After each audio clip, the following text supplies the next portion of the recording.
With the end of the government shutdown, many of us are wondering what's next here and when you can start to see some of that normalcy return. Well, the government shutdown officially came to an end less than 24 hours ago.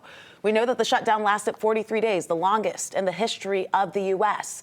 And tonight, the clock is ticking until the government funding expires again at the end of January. Keep in mind, this bill that was passed last night, it only funds the government until January 30th.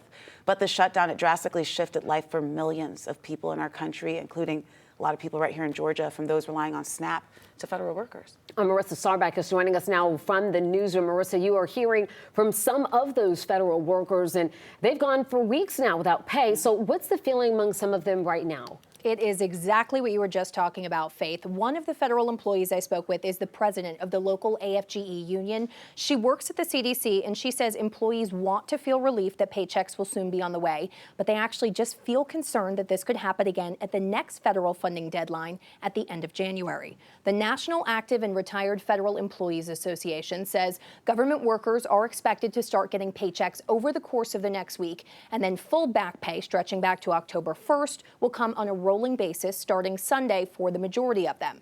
Yolanda Jacobs, the local AFGE president, tells me about 10,000 CDC employees have either been furloughed and are not getting paid or have been working without getting paid. She says getting these paychecks and back pay will certainly relieve some of that financial stress, but she described it as just a slight reprieve from their overall worry. For a lot of members, we've basically been hearing the same thing.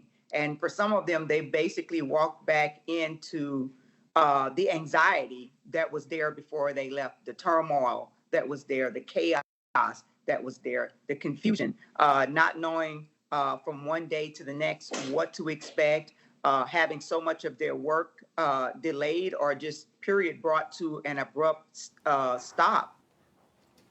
Yolanda tells me their last payday was supposed to be last Friday, November 7th, so their next would be November 21st. Now, she's hopeful they won't have to wait that long and that all of the back pay is paid out before that date. Faith, Jennifer?